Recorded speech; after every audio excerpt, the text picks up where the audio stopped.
For AHC Hong Kong team for having me and inviting me. And I want to participate in more events in Hong Kong if I have a chance. Thank you.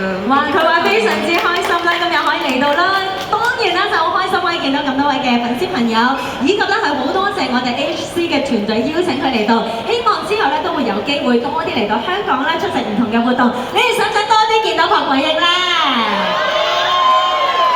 見到佢今日咧睇嚟個心情都非常之好啦，咁不如喺度咧都問一問佢啦，因為見到咧我哋咁近距離望到阿朴慧英啦，哇個皮膚真係靚到識發光一樣啊嚇！究竟啊喺平時咧作為演員啦，又要出席咁多嘅活動啊，咁當中啦其實咧都會令到休息時間減少啦，點解啲肌膚仍然都可以保持到？都係萬寧獨賣啦，針對特別缺乏彈性同埋水分嘅肌膚嘅，我哋都麻煩啦 ，P.C.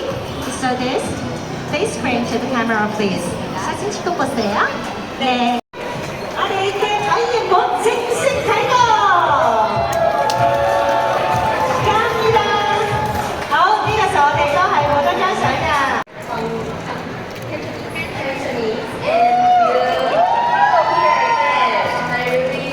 We really like to meet you guys in Hong Kong and I will come back again next week.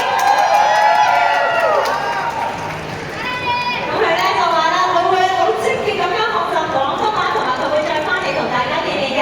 大家俾佢熱烈嘅掌聲，我哋再次多謝晒朴慧英。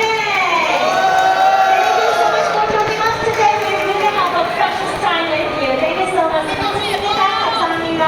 好啦，咁啊緊接落嚟嚟到呢個時刻，我哋嘅開幕禮嚟到接近尾聲，再一次多謝朴慧英同我哋一齊睇到 AHC 喺 K11 Arts Mall 咁樣嘅介紹咧，咁樣為其國嘅創新一齊嚟到啦。除咗有呢度嘅大攤位之外，仲有唔同嘅遊戲等住大家去體驗，禮物仲非常之豐富啊！大家千祈唔好錯過。最後。